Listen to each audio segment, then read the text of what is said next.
ማህሌት በመጨረሻም የስራዋን እንግዲህ የእጇን ውጤት አግኝታለች።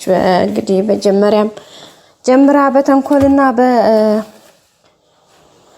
በተንኮልና በማሴታ የተከበበችው ማህሌት በመጨረሻም እንግዲህ በሚገርም ሁኔታ ዋጋዋን እየተቀበለች ይገኛል። እንግዲህ የሰዎችን ደስታ በመንጠቅ ወይም ደግሞ የሰዎችን ህይወት በማበላሸትና የራሷንም ህይወት አመቻቻለሁኝ ብላ በሰዎች ላይ ጣቷን በመቀሰር የምትታወቀው ማህሌት ጎዳና ወድቃለች ማለት ነው። ቤተሰቦቻችን ጎዳና ስትወድቅ ደግሞ አላንድ ነገር ነው አላንድ ነገር በቃ ሁሉ ነገር ባዶ ጥሪት ነች። እና እንግዲህ ማህሌትዬ እያለች ትገኛለች። ጎዳናም ወድቃለች። የሚገርመው ነገር ጎዳና ስትወጣ እንኳን የእጇን ስልክ እንኳን የከዳት። አንዳንዴ በሰዎች ላይ ግፈኞች ስንሆን ግፍ መልሳ ወደኛ ስትመጣ ምን ያክል ይገርማል ቤተሰቦቻችን። እና እንግዲህ ማህሌትም ላይ እያየን ያለነው እሱን ነው ውድ ቤተሰቦቼ። በሚገርም ሁኔታ በጣም ነው የሚገርመው። እንግዲህ ማህሌት እንደሚታወቀው ያልሰራችው በዚህ ምድር ላይ ያልሰራችው አይነት ግፍ የለም። እንግዲህ ለይቅርታ እንኳን ምንም አይነት ልብ የሌላት የምትገርም ሰው ማለት ማህሌት ናት። ይቅርታ ተደርጎላት እንኳን እስኪ ምን ያክል ናት እውነት ካንጀቷ ነው የተጸጸተችው ብለው እነ ብሩክ እንኳን ወደ ቤታቸው ሲመልሷት ያንን እንኳን ለመጠቀም ፈቃደኛ አልነበረችም። ይብሱንም ጭራሽ ብላ ቤት እንኳን ከተመለሰች በኋላ አዎ ጥፋት ሆኖ እስኪ ልቀመጥ ብላ ሳይሆን የተቀመጠች የነበረው አሁንም እንደ በፊቱ ሚስት ለመሆን ወይም ደግሞ ድጋሜ ያንን ቦታ አግኝታ ሰዎችን ለመበደል የምታደርግበት ነገር ነበረ። በጣም ነበር የሚገርመው እውነት ለመናገር። አሁንም እንግዲህ ያው እንደተጠበቀው በሚገርም ሁኔታ ዝና መጨረሻ ላይ እንግዲህ ሜዳ ላይ እንድትወድቅ አድርጓታል። ቤተሰቦቻችን ያው እንግዲህ ያልሰራችው በደል የለም። ወደነ ብሩክ ቤት እንኳን በይቅርታ በተመለሰች ሰዓት ላይ ቅድስት ብሩክ ሲመጣ ሌላ ትሆናለች፣ ብሩክ ሲወጣ ሌላ ትሆናለች። በዛ ላይ ደግሞ ምሳሌን ጭራሽ አውቃ ባፏ ለመሸንገል ነው እንጂ ምንም አይነት ነገር የፍቅር ወይም ደግሞ የመጻጻት ወይም የይቅርታ ምንም አይነት ልብ የላትም። በዛም እንግዲህ አይተው ምናልባት እኮ ተጸጽታ የእውነት ካንጀቷ ተጸጽታ ቢሆን ኖሮ አንደኛ ለነ ብሩክ ራሱ እንዲያረጓት መሆን ትችል ነበረ። ማለት አንደኛ ቅድስትን ምንም ሳትናገር ያለፈው በደሏ ቆጭቷት ያለፈው የሰራችው ስህተቷ ተጸጽታበት አሁን ላይ የተስተካከለች ወይም ሌላ ማህሌት እንደሆነች ማሳየት ትችል ነበር። ግን እሷ ያንን ማሳየት ሳይሆን ብሩክ ወጣ ሲል አንቺን እገልሻለሁ፣ አርድሻለሁኝ፣ አንቺ እዚህ ቤት በጭራሽ ልትቀመጫችም እንዲሁም ሌላ የምትችለውን እንደውም በቃ የምትችለውን ሁሉ ስታደርግ ነበረ። የምትችለውን በቃ ከዛ በላይ ማለት ይቻላል። በቃ ለመበደል መልሳ ቅድስቴን ለመርገጥ ቅድስቴን ቁልቁል ለማየት ቅድስቴን በቃ የሆነ በደል ለማድረስ ያላደረገችው ነገር የለም። እውነት ለመናገር በዛ ሁኔታ ውስጥ እንኳን ሆና ቅድስት ምንም አይነት ነገር አላለቻትም። እንዳውም ስትላት የነበረው ምንድነው በቃ ማለት እትዬ የሚለውን እንኳን ያንን ክብሯን አላወረደችባትም። የሚገርማችሁ ምክንያቱም በቃ ይገባታል ቦታዋ ነው ብላ ምንም እንኳን በራሷ ክብሯን ብታዋረደውም ለኔ ግን ስብዕና አይደለም ብላ ነው። ኢቭን እውነት ለመናገር ማለት ራሱ እስከሚገርማት ነገር ነበረ።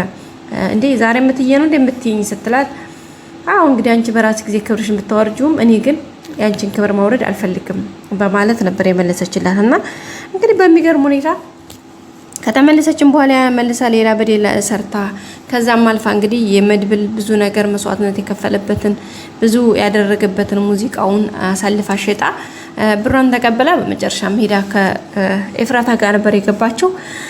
ከዛም ሄዳ እንግዲህ ዝናን አስወጡኝ፣ አባረሩኝ፣ ምንም አይነት እንትን ሊሰጡኝ ፈቃደኛ አይደሉም በማለት ነበር ነገሯን ስታቀሳስር የነበረው። ያው ከሄደች በኋላም እንግዲህ እዛም ዝና እንደፈለገ ሲረግጥ እንደፈለገ ሲሰድባት እንትን ሲላት ቆይቶ በመጨረሻም ያው ወደ ራሷ እንድትመለስ እንትን ብሎ ነው ጥሏት ሄዶ። ከዛም አሁንም እንግዲህ በመጨረሻ ያው እንግዲህ መርዞ ደላላውና ኤፍራታ ናቸው ይሄን ነገር ያደረጉት።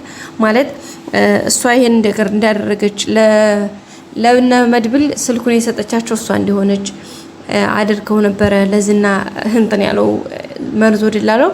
በዛ አማካኝነት እንግዲህ የበፊቷ ይው ንጹህ ሰው ብትሆን በዛ ተጠረጠርም ነበረ። ዝና ለራሱ አያምናትም። አያችሁ አይደለ ስትሄድ እዛኛው ጋር ልጥብጥላለች፣ ስመጣ እዚህ ጋር ትለጠባለች። በመጨረሻ እንግዲህ አቋቋሟም ሳያምር መንገድ ላይ እንድትወጣ አስገድዷታል ማለት ነው።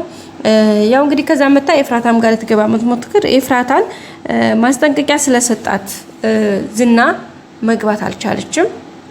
ያላት አማራጭ ምንድነው? መመለስ ነው። ስለዚህ ከቤቷ ማስወጥታ ከነሻንጣዋ አባራታለች ማለት ነው። ቤተሰቦቻችን ያው ካባረረቻት ጀምሮ እንግዲህ ያለችው ያው እንደሚታወቀው ጎዳና ላይ ወጣለች። ከጎዳናም ስትወጣ እንግዲህ የሚገርመው ነገር ሁሉም ነገር ነው የከዳት።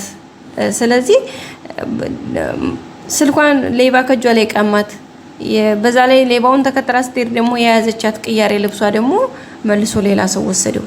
በመጨረሻም እንዲሁ ቀርታ ሜዳ ላይ ወደቀች። እንግዲህ እነ ሞገስ ሲያገኟት በጣም ነው የደነገጡት። ምክንያቱም የሆነ ነገር ቃቃ እየተጫወቱባቸው ወይም ደግሞ የሆነ የተሰራ ሴራ እንዳለ ነው እንጂ እውነት ማህሌት እንደዚህ ሆና ነው ብለው በጭራሽ አላሰቡም። አይገርማችሁም? በፍጹም ነው ያላሰቡት። በመጨረሻም እንግዲህ እነሱ የያዙትን ያንን እንግዲህ ምግብ ትራፊ ምግብ ከምግብ ቤት ይዘውት የመጡትን ምግብ ሲሰጧት በቃ በአላመኑም። ሞገስ በቃ ግራ ቀኙን ነው የተመለከተው። በጣም ነው የደነገጠው። ከሱ በላይ ደግሞ ሉላ በጣም ነው የደነገጠችው። በጣም ቢደነግጡም ምግቡን ሰጥተዋታል። አሁን እሷ ጋር እዚህ ጋር ካወቀችበት አሁን ለምን ተመናገር አያምኗትም። ግን እሷ አሁን ድጋሚ ይሄን ቻንስ ለምን ታደርገዋለች መሰላችሁ? ከዝና ጋር መገናኘት አድርገዋለች። ምክንያቱም እነ ሉላን አገኘሁልህ እኮ በማለት ምናልባት ቤቷቸው እንኳን ይዘዋት ቢሄዱ ሌላ ሪስክ ውስጥ እንደምትከታቸው ምንም ጥርጥር የለውም። የዛሬ ቪዲዮ ይህን ይመስል ነበር ቤተሰቦቼ። በቀጣይ አዲስ ነገር እስከምንመለስ ድረስ ሰብስክራይብ፣ ላይክ፣ ሼር ማድረጋችሁን አትርሱ። ሁሌም አብራችሁን ስለሆናችሁ እናመሰግናለን። መልካም ጊዜ በያላችሁበት። ላይክ፣ ሰብስክራይብ ማድረግ እንዳይረሳ ቤተሰቦቻችን። እነ መድብልና ብሩክም እንግዲህ ታፈታፍ እያሉ ነው። ቅድስትና ብሩክም እንግዲህ የትዳራቸው ሰዓት እንደሚቀርብ እያወሩ ነው የሚገኙት። ሉላና ሞገስ ግን አሁን ትንሽ አጣብቂኝ የገቡ ይመስላሉ። ምክንያቱም ማህሌት አሁንም እሪ ብላ እግራቸው ላይ ወድቃ ከነሱ ጋር ለመሄድ ነው የምትፈልገው። እዛ ደግሞ ይዘው አካሄዱ በኋላ በምትችለው ነገር አድርጋ መልሳ እነሱን አሳልፋ ለመስጠት ነው የምትጥረው። ምክንያቱም ከዝና ጋር መገናኛ ስለሚሆናት ማለት ነው። ስለዚህ ዛሬው ቪዲዮ ይህን ይመስል ነበር። ሰላም ቆዩ።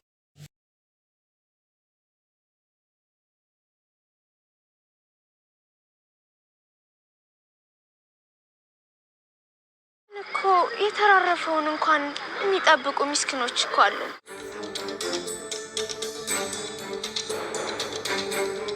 ፈጣሪ እንዳያነሳሽ ከሱም ተጣልተሻል። ድሮስ የክፉ ሰው ዋጋው ከዚህ በላይ ምን ሊሆን ይችላል? ይሄ ነው የሚሆነው። አሁን ቤት የለቀሽ ውጭ። በቅርቡ ሁሉም ነገር ይሳካልሽ። ለምን ደግሞ ዘንድሮ ሚስቴ ሳላረግሽ መስከረ አይጠፋም። ምን ቀረ? ያለ እናት የሚለው ቀርቶ በሌላ እናት እያሳደግክ ነው በሚለው ይስተካከልልኝ። ተመልከች እስኪ ይሄ ክፉ ስራሽ ምን አይነት ቦታ ላይ እንደጣለሽ።